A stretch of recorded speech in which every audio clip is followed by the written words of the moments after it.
hay mapas antiguos de esas regiones. También la existencia de este sistema cronológico, ¿verdad? El conteo del tiempo a partir de un sistema calendárico propio y una arquitectura compleja adaptada a las condiciones del terreno en donde se construye. Esos tres aspectos entonces son importantes de anotarlos para tener en cuenta como diferenciadores de Guatemala con el resto de América Central como una evidente y una clara alta cultura respecto al resto de la región. Bien, en cuanto al manuscrito, del cual les platicaba, es esta causa de beatificación de Fray Antonio María Gil de Jesús. Está en el archivo histórico del arzobispado y a partir de ahí me surgieron varias inquietudes, ¿verdad? Varios intereses y una de esas fue explorar qué otros manuscritos de esa índole hay para otras regiones de América Central y de América en general. Implicó las sesiones de clases, temática, la ventaja es que van a poder utilizar los textos Vaticano, del archivo de la Congregación de Propaganda Fide en Roma, de la colección Mateo Ricci de los jesuitas en San Francisco y otras colecciones especiales que pues me permitieron encontrar casos análogos de extirpaciones de idolatrías en Perú, unas campañas muy importantes en México, pero para América Central es totalmente atípico porque son campañas de extirpación mucho más tardías. Las de México y Perú fueron desarrolladas en el siglo XVI, pero para Guatemala logré encontrar un auge misionero de finales del siglo XVII y una decidida campaña de extirpación del sistema religioso prehispánico en la región. Bien, hasta acá. ¿Alguna pregunta, algún comentario, alguna inquietud? Nada. Todo clarísimo. O todo aburridísimo, ¿verdad? Decía un colega que estos son temas aburridos, pero son necesarios, ¿verdad? Para la formación. Claro, son cosas complejas. O seguimos. Yo les dejo la opción a ustedes para decidir, ¿verdad? O lo dejamos acá. Sí, me van a decir. Bueno. Algunas reflexiones, ¿verdad? Una reflexión que es importante para como amarrar estos contenidos, ¿verdad? E ir valorando la importancia de la lingüística, de la etnohistoria, de la arqueología, y muy importante, las fuentes primarias repartidas en distintos archivos del mundo, pero empezando por los archivos locales, es que es importante romper con paradigmas, ¿verdad? Influenciados desde lo externo para la justificación de la identidad. A mí me encanta hacer esta reflexión, ¿verdad? Y compartírselas. Yo creo que dignificar nuestra cultura es dignificar la identidad, pero no puede ser una identidad superficial, vacía, ideologizada, sino que realmente tiene que tomar en consideración esa historia total, ¿no? Esta historia total de este territorio, pero aquí cabemos todos, ¿no? Aquí estamos todos, vamos metidos en este mismo viaje y una forma de rescatar todos esos aspectos que han sido dejados de lado por el medio académico durante muchos años en Guatemala es importantísimo para lograr pues dignificar nuestra cultura y nuestra identidad. Acá tenemos la ventaja de tener una literatura, en el caso de los textos indígenas, ¿verdad? Aspecto que no existe en el resto de América Central tampoco, ¿verdad? No hay literatura indígena. no hay narrativas indígenas del periodo colonial, cosa que sí tenemos en Guatemala, ¿verdad? Y la literatura es parte de nuestras fuentes, ¿no? Acercarnos a ellas con total humildad, pero también con un afán de entender mejor cómo funcionan, ¿verdad? Pero existen otras evidencias orales, visuales, documentales,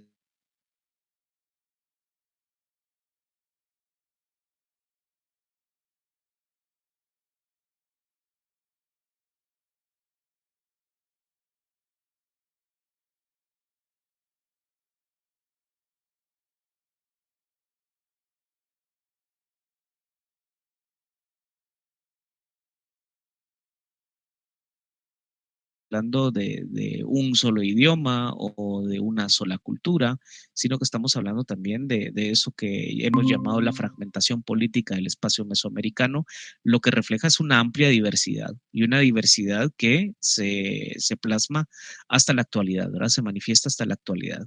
Y parece que en ese pasado, ¿verdad? En ese posclásico que hoy nos parece tan lejano, la lengua no era un marcador social primario, como no lo es actualmente. Esas fronteras son mucho más difusas.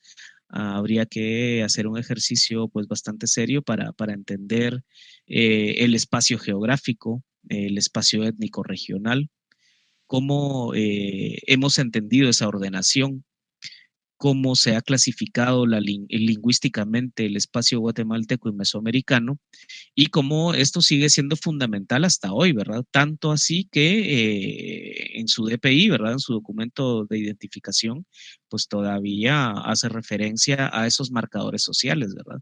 Si, pues qué curioso que le pregunten a uno si es eh, ladino, ¿verdad? Que yo detesto esa categoría, ¿verdad? Ladino, ¿verdad? O indígena o afrodescendiente o Xinca, Garífuna, etcétera. ¿Verdad? Todavía estos marcadores sociales siguen siendo muy importantes en la actualidad, ¿verdad? Para la clasificación. Y mi recomendación, mi humilde recomendación es que por favor hay que profundizar en la lingüística, ¿verdad? La lingüística sigue siendo fundamental hoy en día para entender las variaciones sociolingüísticas, culturales en el altiplano. Mientras las exonimias cambian, las endonimias permanecen, ¿verdad?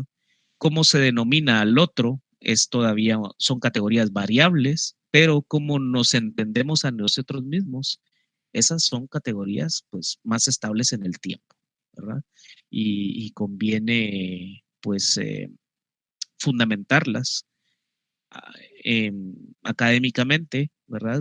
Con una fortaleza metodológica de cómo entendemos nuestra evolución cultural en la región. Bien, esas son pues las recomendaciones finales para esta unidad.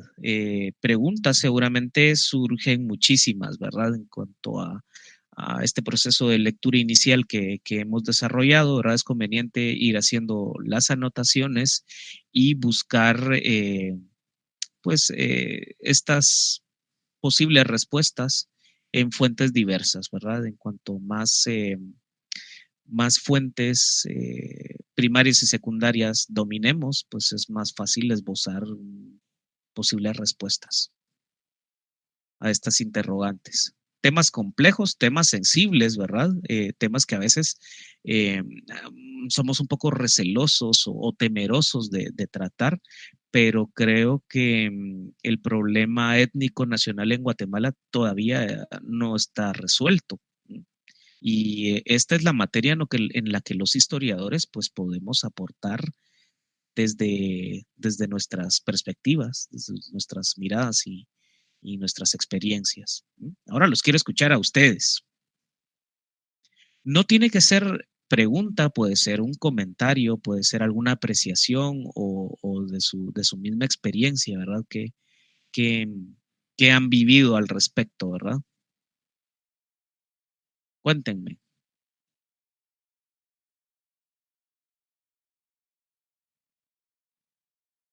Un silencio sepulcral se apodera.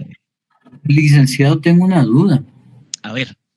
Sí, usted me acaba de decir algo que hemos estado viendo en las últimas clases, que es que en sí la división que había en estos pueblos originarios desde mucho antes del, no sé, el clásico y esto, tiene que ver con los linajes, ¿verdad? No es exactamente una condición social por lo que se tiene, sino por toda la conformación de dónde se viene y todo esto, ¿verdad? Entonces, cabal, y también decía la clase pasada que hay que, ¿cómo decirlo?, desoccidentalizarnos y saber que algunas categorías que se manejan no son exactamente las que se van a manejar acá para Mesoamérica y todo esto, ¿verdad? Entonces, Sí. Digamos, la mayoría de veces para que lo entendamos nosotros fácil, nos hablan de clases sociales y Sí. luego nosotros tenemos este error de seguir mencionando las clases sociales dentro de nuestros documentos y todo. Entonces, no sé cuál sería, o sea, sí, dejando de lado la palabra linaje o esto, ¿cómo podríamos referirnos a una división para que sea una palabra como más popular o práctica, pero que también haga una diferencia entre clases sociales y no seguir cayendo en ese error? No sé si estamentos está bien o qué otra palabra podríamos usar para como irnos acostumbrando a no caer en errores, pero tampoco ser tan técnicos como para que el lenguaje, porque es lo mismo que pasó hace siglos sigue pasando, ¿verdad? Para que el lenguaje no se elitice y no quede en manos de pocos el conocimiento o el entendimiento que podamos generar con lo que hagamos. Sí, José, realmente varias cosas importantes en tu comentario, ¿verdad?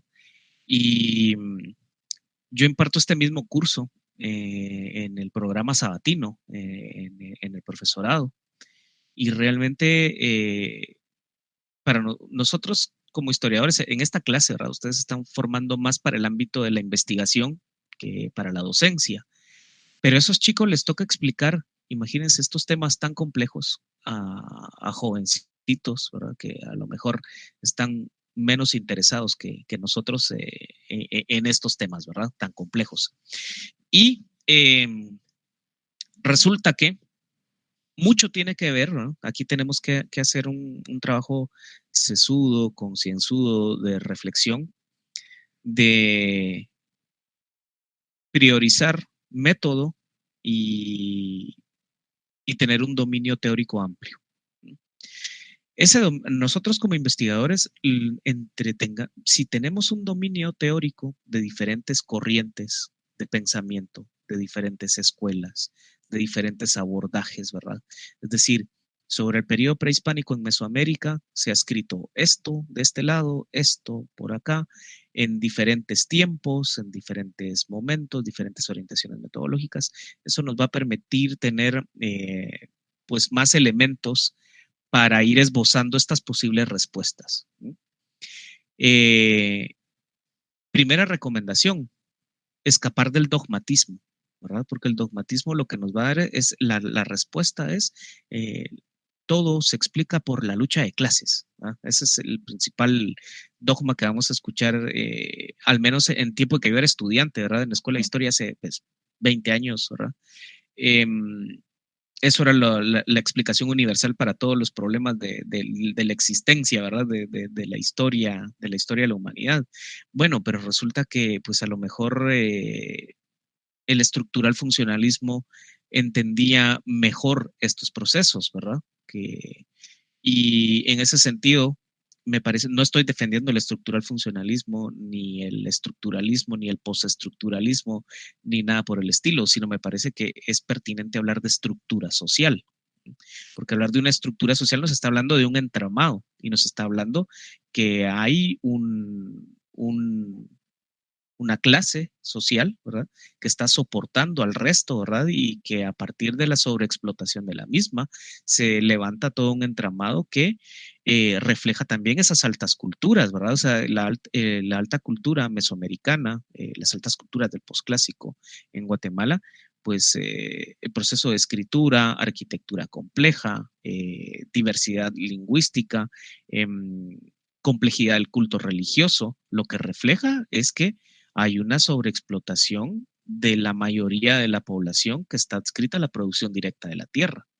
En ese sentido, no se puede negar, ¿no? No se puede negar el carácter de la explotación. Y ese es uno de los objetivos de esta unidad, ¿verdad? Identificar el carácter de la explotación. Y entonces, ¿cuáles son los factores que operan a partir de esa sobreexplotación? Primero, el dominio de la naturaleza, ¿verdad? Y el dominio de la naturaleza en esa época tiene que ver por el conocimiento de los sistemas calendáricos. Entonces, esos sistemas calendáricos complejos lo que permiten es dominar los ciclos agrícolas, dominar las plantas para procurar sanación, las estrategias de alianzas matrimoniales, ¿verdad? Que de aquí recaemos a lo que hablábamos en la sesión anterior.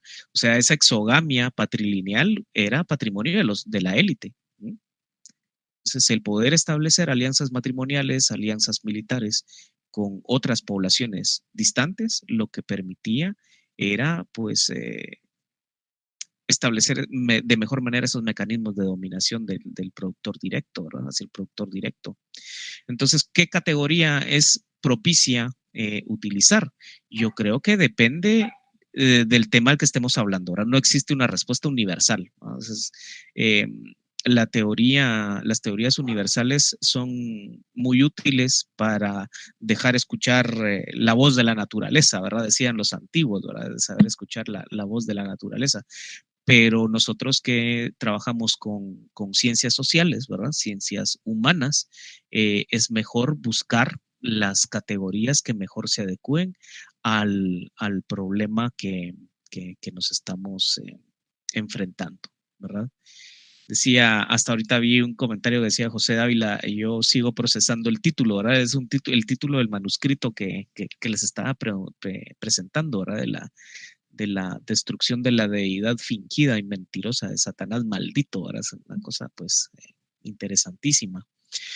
Pues yo creo que hablar de estructura social es más conveniente en este caso, ¿verdad? Y afinar metodológicamente lo que les he venido repitiendo en varias sesiones. Es mejor que aprendamos a preguntar, ¿verdad?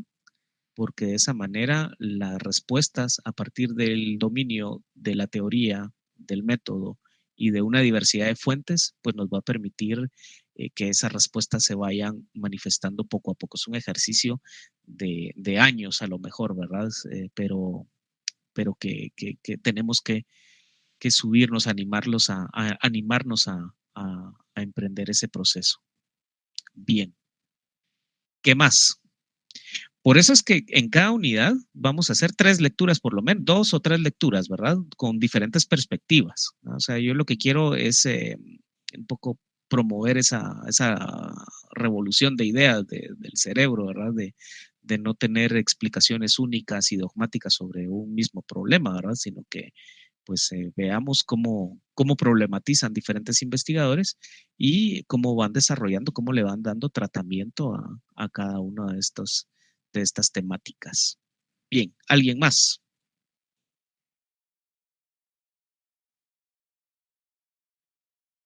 A ver, ¿qué más? ¿Quién me comenta? Tengo una pregunta, licenciado. Sí, David. ¿Cuál es el abordaje teórico que usted está empleando para interpretar ese documento que nos presentó hoy? Mira, es una pregunta interesantísima, ¿verdad? Mira, con la problematización del documento de la extirpación de las idolatrías, yo realmente lo hago desde la apologética, desde la apologética, pero inversa. La apologética es una disciplina teórica filosófica, pero que tiene 2 componentes. Uno es el método histórico, ¿verdad? Es el método histórico, y el otro es la parte filosófica y que tiene que ver con el arte de la escritura. Entonces, la apologética realmente es la ciencia que defiende la fe. Yo no lo estoy haciendo desde una perspectiva religiosa, sino que lo que me interesa ver es cómo lo entendió el autor, ¿verdad? O sea, cómo emprendía un proceso de defensa de la fe para entender cómo funcionaba ese mecanismo de extirpación de la idolatría a partir de un conocimiento sistemático de la religión indígena. Entonces, en buena medida, se fundamentan en el método apologético. Es el utilizar el método histórico, pero con un amplio componente de la filosofía aristotélica, ¿verdad? Que la filosofía aristotélica tiende a la dualidad, ¿verdad? Bien y mal. Entonces, el mal, ¿verdad? Como lo entendía Fray Antonio Margil de Jesús, se combate con el bien, ¿verdad? Pero cómo se estructura, cómo se sobrepone ese bien, ¿verdad? Que es el dogma cristiano todavía tardomedieval, se logra imponer ante lo que él consideraba una aberración contra el cristianismo, ¿verdad? Entonces, el método que empecé a utilizar con ese manuscrito concretamente es la apologética. Ese ya son otros 5 centavos, ¿verdad? O sea, es mejor utilizar un abordaje teórico. No hay que descontextualizar los problemas ni los documentos, ¿verdad? Es mejor entender el documento en su contexto de creación y utilizar un método adecuado para entenderlo, ¿verdad? Primero entenderlo y luego la interpretación viene dada por un ordenamiento cronológico, ¿verdad? Y varios componentes que son importantes. Entender el documento o el problema en su contexto geográfico. En la geografía se dan todos los procesos. Luego, el componente económico, que no tiene que ver únicamente con lo monetario, ¿verdad? Sino que la economía, de cómo se gestionan los recursos para lograr darle tratamiento a un problema. En ese sentido, la economía de la misión, ¿verdad? Cómo se organizaba, cómo se sustentaba, cómo se desarrolla y se logra implementar con éxito ese proceso de misión, y finalmente el componente apologético, ¿verdad? De cómo el método histórico permite entender muy bien cómo se da esa supresión de lo que se denominaban cultos aberrantes contra la fe. Pues por ahí voy más o menos. Fíjate que esa es pregunta de examen de defensa de tesis, vos, la que vos me acabas de hacer. Ya, me estás ayudando mucho. A ver, ¿qué más? ¿Qué más? ¿Qué más? Todo tranquilo, todo bien. Bueno, repito instrucciones para los que llegaron tarde a la sesión, ¿verdad? Yo mañana les voy a enviar antes de mediodía el cuestionario, ¿verdad? Las instrucciones para desarrollar la primera comprobación de lectura. Me la van a devolver también vía correo electrónico a más tardar el día martes a las 12 de la noche. El martes no vamos a tener clase directa. Yo lo que espero es verlos participando en las jornadas de la Cátedra Severo Martínez Peláez, que va a ser de lunes, martes y miércoles de la próxima semana. Y yo voy a estar platicando en esas cátedras el día lunes a primera hora, ¿verdad? Vía Facebook Live. Así que, pues, están muy calladitos hoy, ¿verdad? Espero que la otra semana verlos más emocionados cuando empecemos a platicar sobre la conquista de América Central, ¿verdad? Así que para mí nuevamente, muchas gracias, ¿verdad? Por estar acá. Les agradezco pues muchísimo que estén presentes y participando. Únicamente les ruego nada más que me coloquen presente en el chat para tomar la asistencia el día de hoy. Sí, pues yo entiendo, ahora una semana cansada, yo creo que varios estamos en esas circunstancias, pero a mí me anima a verlos, de verdad, a mí me gusta verlos, me gusta compartir con ustedes. Yo siempre le repito que a algunas personas que el hecho de trabajar en la universidad, en docencia, es una manera de mantenerse joven, ¿verdad? O sea, viendo a los patojos ahí en plena acción, ¿verdad? En pleno proceso de formación. Pues muchas gracias por eso, ¿verdad? Así que les deseo feliz noche, coman bien, échense un buen trago, ¿verdad? Si están cansados y pues que tengan un buen fin de semana. Nos vemos hasta el jueves de la siguiente semana, ¿sí? Y en las cátedras a partir del lunes. Gracias, licenciado, que tenga buen descanso. Feliz noche, que descansen. Feliz noche. La otra semana de preguntas. La otra semana pregunta. Bueno, las más que puedan. Un gusto, de verdad. Ahí las apuntan porque si no se les olvida ya no hablan nada. Muy bien. Feliz noche. Hasta luego. Tengan buena noche. Feliz noche, Lick. Muchísimas gracias. Feliz noche, Adiós. licenciado. Buenas. Feliz noche, licenciado. Hasta luego.